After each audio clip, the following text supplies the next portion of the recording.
Emily Carter had no idea that today's small conversation would change the course of her peaceful life forever.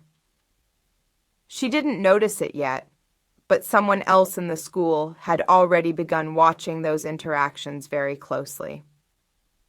Emily had never been called to the head's office before, and the first time felt like a trap she didn't see coming.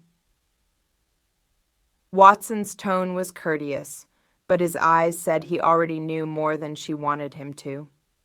Rumors in Greenwood High traveled fast, but this time the wrong person had overheard the wrong words. Watson wasn't just a man who remembered things, he was a man who knew how to use them. By the end of the week, Emily realized Mr. Watson didn't need to confront her directly. He could still make his presence felt everywhere she went. The more she tried to avoid his attention, the more it felt like she was moving exactly where he wanted her to. Johnson wasn't the kind of man to believe in conspiracies, but even he could see the pieces lining up in a way that didn't feel like chance. What if Watson truly was pulling the strings, then neither of them knew how far he was willing to go.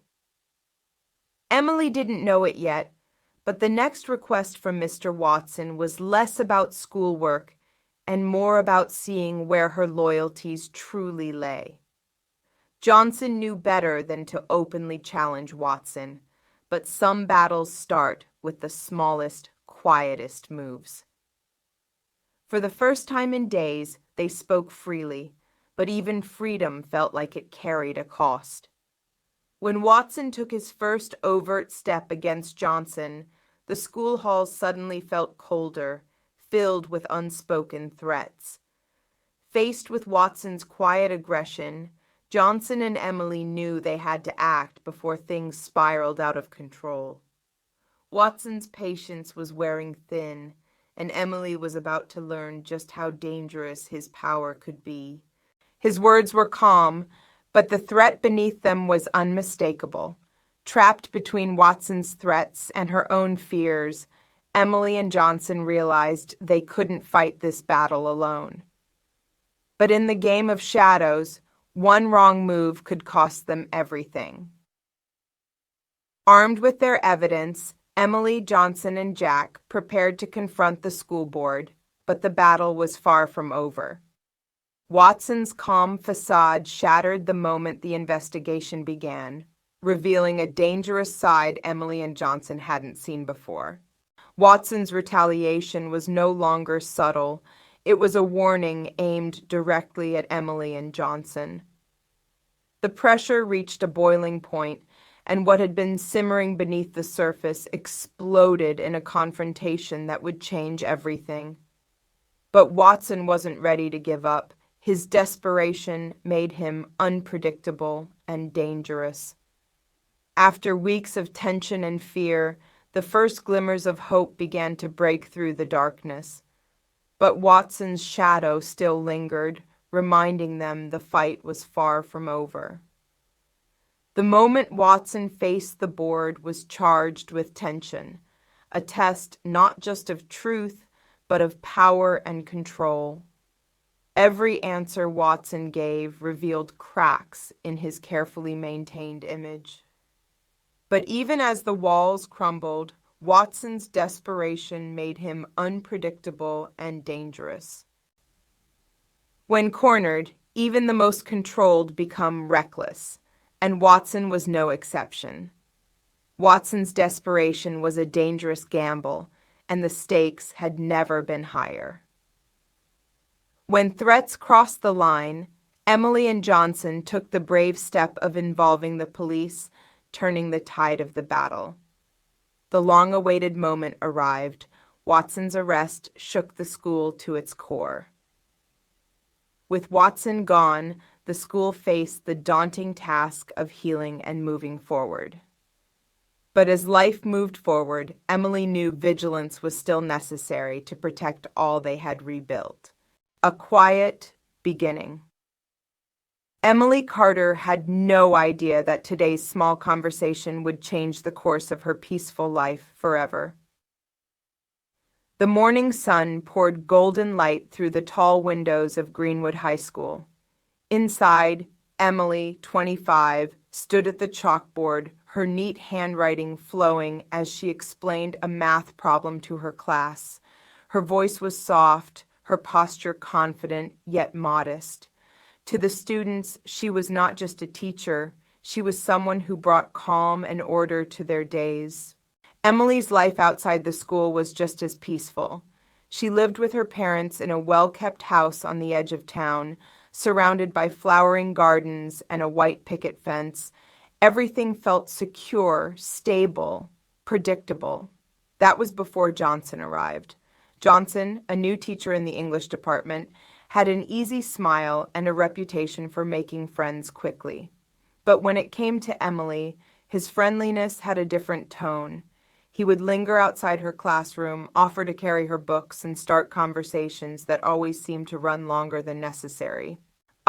She didn't notice it yet, but someone else in the school had already begun watching those interactions very closely. One afternoon, as the final bell rang and students streamed out, Emily wheeled her bicycle toward the school gates.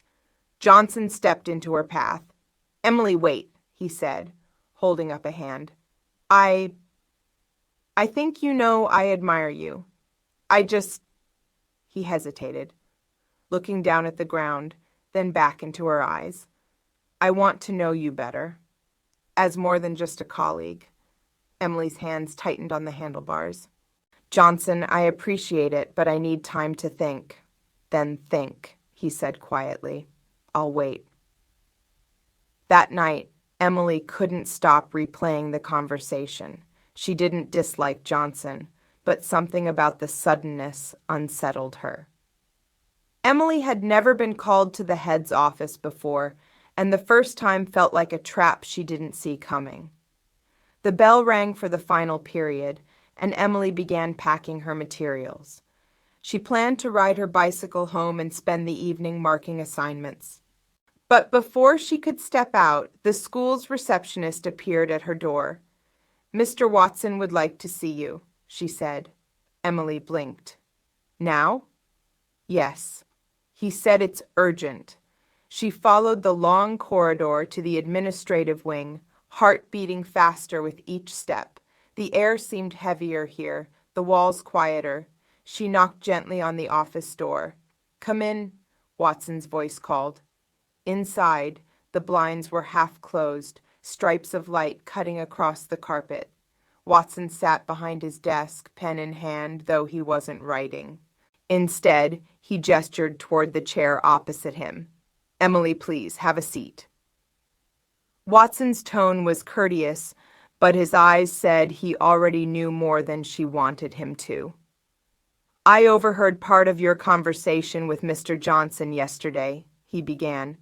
"I'm not here to pry into your personal life, but relationships between staff can create complications." Emily shifted in her chair. "I understand, sir. We were just talking." "That's good to hear," Watson said, leaning back. "I like my staff focused on their work. Distractions can affect performance and reputations." The word reputations hung in the air like a quiet warning. Emily nodded, promising herself she'd be more careful. Watson dismissed her with a polite smile, but as she left, she couldn't shake the feeling that the conversation was far from over.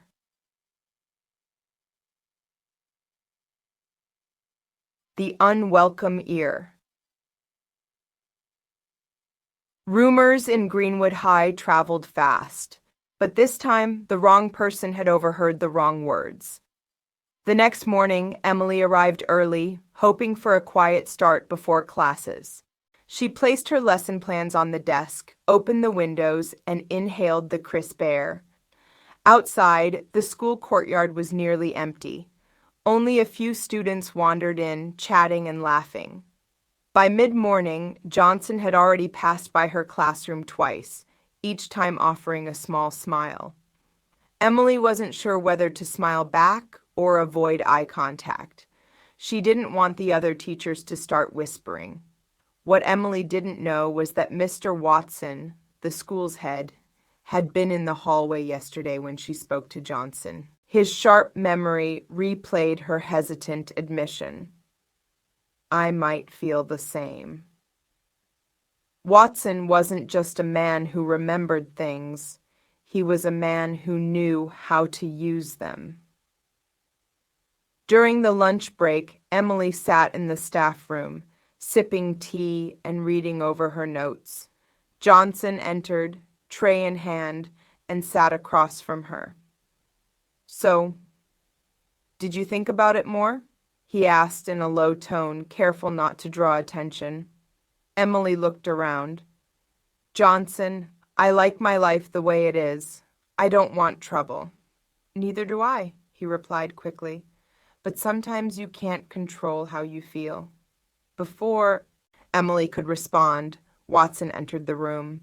His presence was calm, but carried an unspoken authority.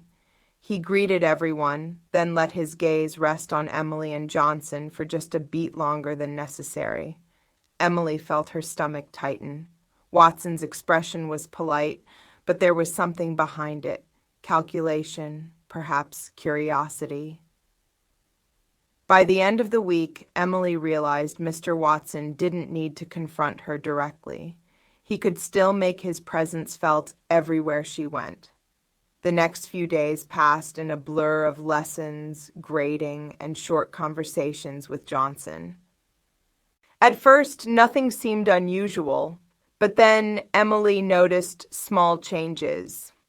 Watson began visiting her classroom more often, sometimes during lessons, sometimes between them. He would stand at the back, silently observing, and then leave without comment.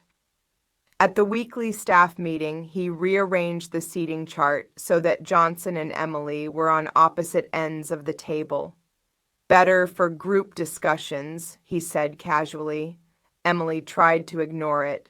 Still, there was an invisible thread pulling her attention toward the head's office, as if Watson were quietly monitoring her from a distance. On Thursday afternoon, a new schedule was posted in the staff room. Emily's free period had been shifted to overlap with Watson's office hours.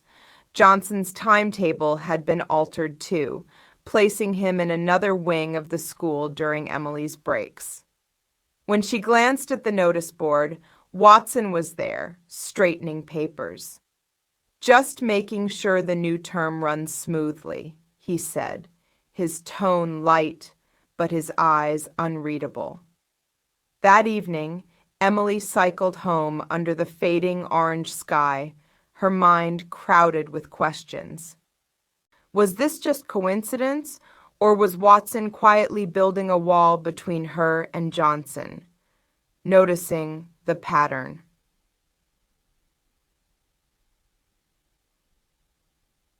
Johnson wasn't the kind of man to believe in conspiracies, but even he could see the pieces lining up in a way that didn't feel like chance. Friday morning, Emily was setting up her classroom when Johnson stepped in, holding a cup of coffee. "You've been harder to find lately," he said, offering a small smile. Emily hesitated. "Schedules change. You know how it is." "Yeah, but it's strange," Johnson replied. "My timetable got moved around too. We barely cross paths now." She looked up from her desk. "Do you think that's deliberate?" Johnson leaned against the doorway, lowering his voice. "I don't want to jump to conclusions, but Watson's been showing up in my classes too. Just standing there, watching." Emily's stomach tightened. She had felt the same watchfulness, subtle but constant. If Watson truly was pulling the strings, then neither of them knew how far he was willing to go. During the lunch break, Johnson suggested they meet outside the building, near the old sports shed. "Less traffic," he explained. There, away from most of the staff, they talked in low voices about the changes, the observations, the lingering looks from the head of school. I think he's trying to keep us apart, Emily admitted. Or control the situation, Johnson added. Either way, it's not good. They agreed to keep their conversations brief and discreet, but Emily couldn't shake the feeling that Watson already anticipated their every move. That afternoon, as she returned to her class, she caught sight of Watson standing at the end of the hallway, speaking to another teacher, but his eyes flicked toward her for just a second too long. Monday morning began with a sharp knock on Emily's classroom door. Watson stood there, holding a thin folder. "Emily, could you come to my office for a moment?" he asked, his tone polite but carrying that weight she'd started to recognize. Inside his office, the blinds were drawn halfway, muting the sunlight. Watson placed the folder on the desk. "There's an upcoming parent committee meeting," he began. "I'd like you to prepare the presentation, alone." Johnson offered to help, but I've reassigned him to another project. Emily nodded slowly. "All right, I can do that." "Good," Watson said. "I'm counting on you to keep this confidential until the meeting. And let's make sure your focus stays on the work." The words were wrapped in courtesy, but they landed like a veiled warning. It wasn't just about a presentation. Watson was creating a reason for her to distance herself from Johnson. Over the next few days, Watson checked in on Emily more often, sometimes without speaking, just scanning her desk and notes. Johnson noticed the change. One afternoon, as she left the library with a stack of reference books, Johnson caught up with her. "What's going on? You've been buried in work all week," he said quietly. "Watson gave me a solo project," she explained, "and he told me to keep it quiet." Johnson frowned. "That's not a coincidence. He's trying to keep us from talking." Emily sighed. "Maybe, but if I refuse, it could make things worse." They both fell silent, knowing that no matter how careful they were, Watson's shadow seemed to follow them through every hallway. And Johnson knew better than to openly challenge Watson, but some battles start with the smallest, quietest moves. By Wednesday, Johnson had made up his mind. If Watson was trying to keep him away from Emily, he would find a way around it, carefully. During the lunch break, Johnson accidentally stopped by Emily's classroom under the pretense of returning a borrowed book. She was reviewing her presentation notes, looking tired but focused. "Thought you could use this," he said, handing her the book. Then, more quietly, "Meet me near the sports shed after school. 10 minutes. No one will notice." Emily hesitated, glancing toward the hallway. "Johnson, this is risky." "I know," he said, "but we can't let him control every move we make." That afternoon, they met as planned. The air was cool, the distant sound of students playing in the field masking their voices. For the first time in days, they spoke freely, but even freedom felt like it carried a cost. Johnson told her about the sudden changes to his own workload, the unexplained classroom visits from Watson, and even a few comments Watson had made about staff professionalism. Emily shared how Watson was monitoring her presentation progress and dropping by unannounced. "He's building a case against us," Johnson said grimly. "Or keeping us in check," Emily replied. They agreed to keep meeting, but always in short, unplanned moments, just enough to stay connected without drawing too much attention. As they parted, Emily caught movement in the distance. Watson, standing near the corner of the building, talking to the PE teacher. He didn't look their way, but she couldn't shake the feeling he'd seen everything. The first strike. When Watson took his first overt step against Johnson, the school halls suddenly felt colder, filled with unspoken threats. It started with a quiet rumor. Johnson arrived one morning to find whispers following him like shadows. The staff room was unusually silent when he entered, eyes quickly averting as he took a seat. Later, Watson called Johnson to his office under the guise of discussing professional conduct. The door closed behind him with a weight that Johnson couldn't ignore. Inside the office, Watson's tone was calm, but his words carried the force of an unyielding storm. "Johnson," Watson began smoothly, "I've received several complaints about your punctuality and classroom management. I'm afraid if this continues, it could affect your contract renewal." Johnson swallowed hard. He knew the complaints were manufactured, Watson's way of forcing him out without cause. "I assure you, sir, I've been doing my best," Johnson said firmly. Watson's smile didn't reach his eyes. "Best may not be enough. Perhaps it's time to reconsider your priorities." As Johnson left the office, his mind raced. This was no longer subtle. The battle had begun. After the tense meeting, Johnson hurried to find Emily. He spotted her in the courtyard, grading papers under the shade of an old oak tree. "We need a plan," he said quietly. "Watson's trying to push me out, and maybe you too." Emily looked up, worry creasing her forehead. "I know, but what can we do? He has the power." Hook, middle. Sometimes the smallest alliances can shake the strongest walls. "We document everything," Johnson suggested. "Every visit, every comment, every unfair move, and we stay united." Emily nodded slowly. "And we tell no one else. If Watson hears, he'll tighten the noose." They agreed to meet secretly, share notes, and support each other as best they could.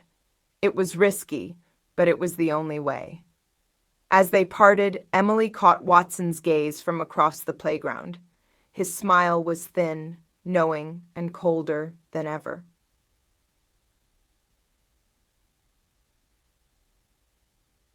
The direct challenge.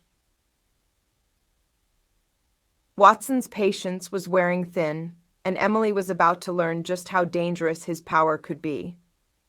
The next day, Emily received a message from Watson asking her to come to his office immediately after school. Her heart pounded as she walked down the familiar corridor, each step heavier than the last. Inside, Watson was waiting, his expression unreadable. "Emily," he said smoothly, "I've noticed your recent absences from staff meetings and the slight decline in your report submissions." His words were calm, but the threat beneath them was unmistakable. "I expect full commitment from my teachers," he continued. "If you're unable to meet these expectations, we'll have to reconsider your position here." Emily swallowed her fear. "Sir, I've been focused on my work and preparing for the upcoming presentation." Watson's smile tightened. "Make sure it doesn't happen again." As she left the office, Emily knew this was no longer about school. It was a battle for her dignity and future. With your hook placement. Seeking help.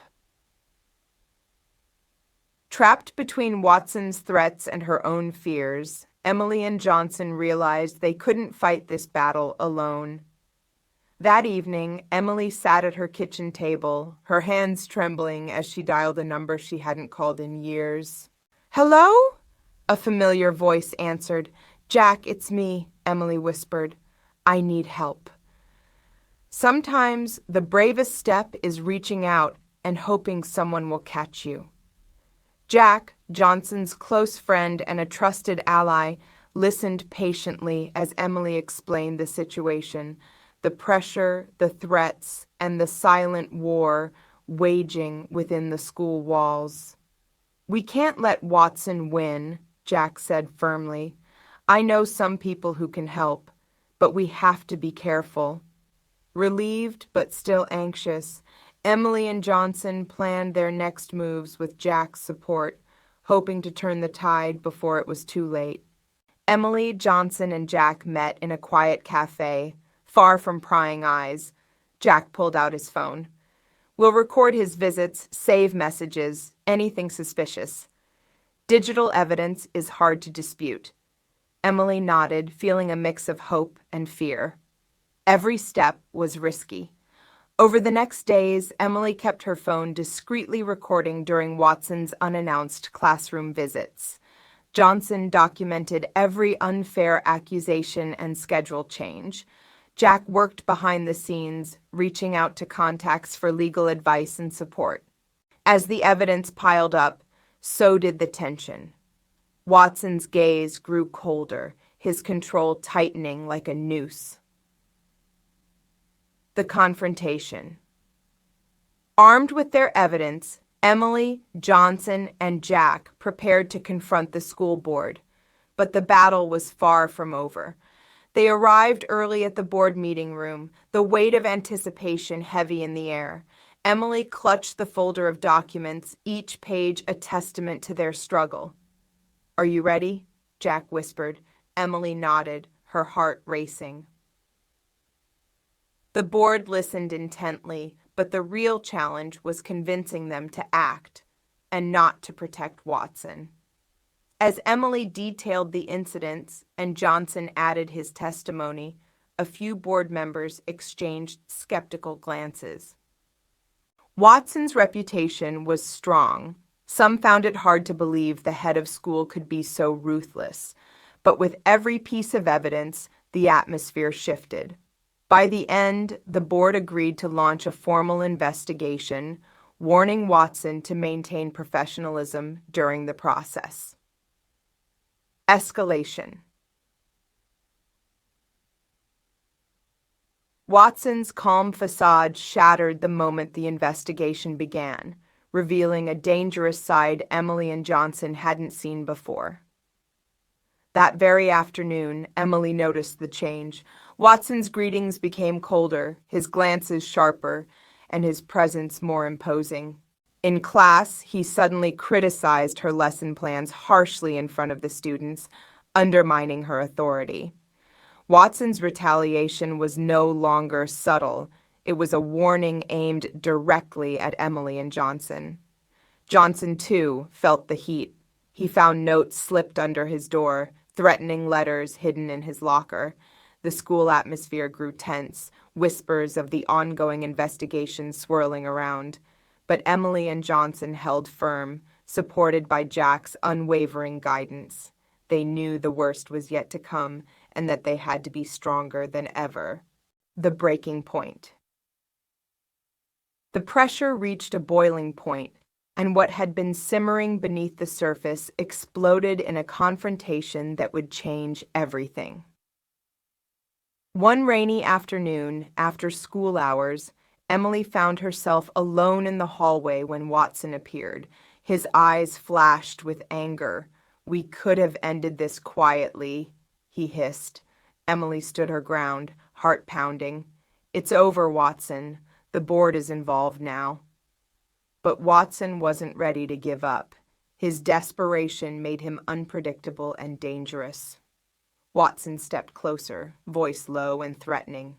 "You don't know what you've started." At that moment, Johnson appeared, backing Emily up.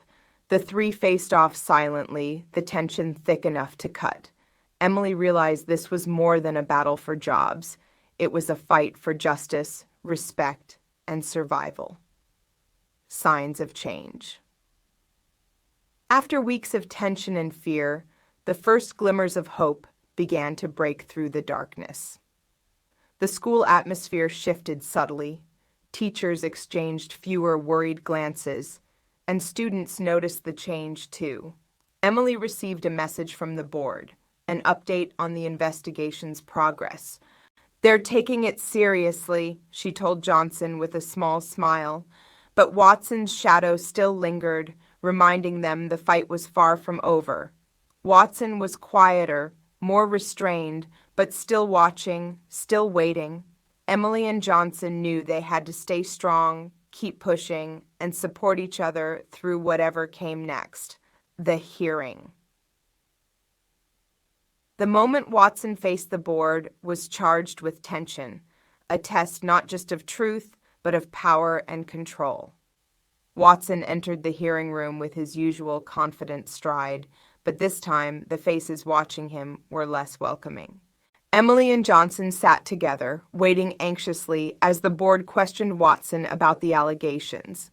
Every answer Watson gave revealed cracks in his carefully maintained image. His calm demeanor faltered when confronted with detailed evidence and multiple testimonies. The board members exchanged looks that spoke volumes. Things were shifting. Emily felt a cautious hope stir inside her. Maybe, finally, justice was within reach. The crumbling facade. As Watson's grip weakened, cracks appeared in the facade he had carefully built for years. Whispers spread through the school like wildfire. Teachers who once feared him began to speak up. Students noticed the change in atmosphere, a relief from the constant tension. Emily and Johnson found themselves encouraged by the growing support around them. But even as the walls crumbled, Watson's desperation made him unpredictable and dangerous. He tried to sway keyboard members with promises and threats, but the foundation of trust was eroding fast. Emily knew they had to stay vigilant. Victory was close, but not guaranteed. When cornered, even the most controlled become reckless, and Watson was no exception. Late one evening, Emily received a disturbing message from an unknown number. It was a warning, threatening to expose her personal life if she didn't drop the case. Johnson's phone buzzed soon after, a similar message. Watson's desperation was a dangerous gamble, and the stakes had never been higher. They knew these threats were meant to scare them into silence. But Emily and Johnson refused to back down. Instead, they took the messages straight to Jack, who advised them on how to document and report the harassment to the authorities. The fight was far from over, but now, more than ever, they were united. When threats crossed the line, Emily and Johnson took the brave step of involving the police, turning the tide of the battle. The next morning, they went to the local police station with Jack, filing official complaints and handing over all the evidence, including the threatening messages. Detective Ahmed listened carefully, promising a thorough investigation. The shadow of the law loomed over Watson now, forcing him to rethink his moves. Back at school, rumors spread quickly. Watson's usual confident demeanor faltered as officers quietly began asking questions. Emily and Johnson felt a cautious relief, but knew better than to let their guard down. The arrest.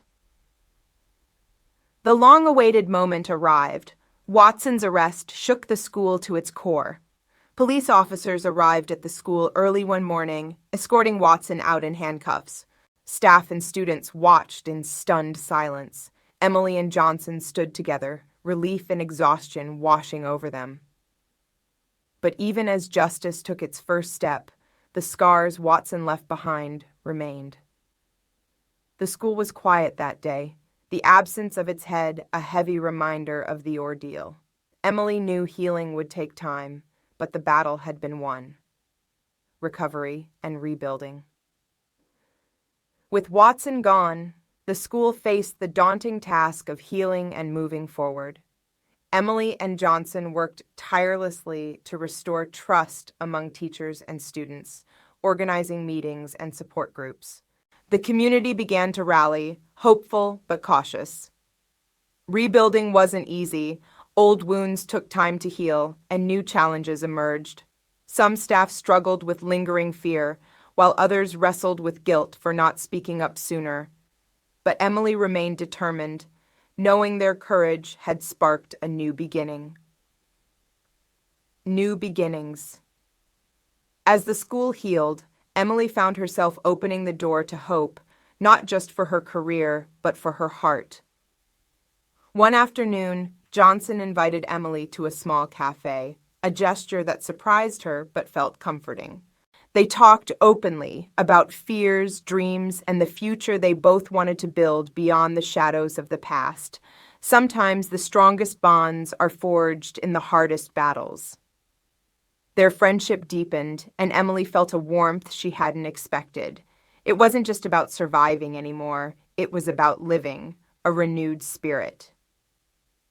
The school buzzed with new energy as hope replaced fear, and Emily embraced a future full of possibilities. Students smiled more freely, teachers collaborated openly, and the halls echoed with laughter once again. Emily stood before her class, confidence shining in her eyes, a symbol of resilience and strength. But as life moved forward, Emily knew vigilance was still necessary to protect all they had rebuilt. She and Johnson continued to support each other, ready to face whatever challenges came their way together. Emily stood by the school gate, watching students enter with smiles and hope. The past still lingered, but it no longer controlled their lives. Johnson joined her, their friendship stronger than ever. The school had survived its darkest days. Now it was a place where dreams could grow and where justice and respect would always be fought for. Emily took a deep breath, feeling ready to face whatever came next. If you want, I can help you polish the whole story or work on any specific parts.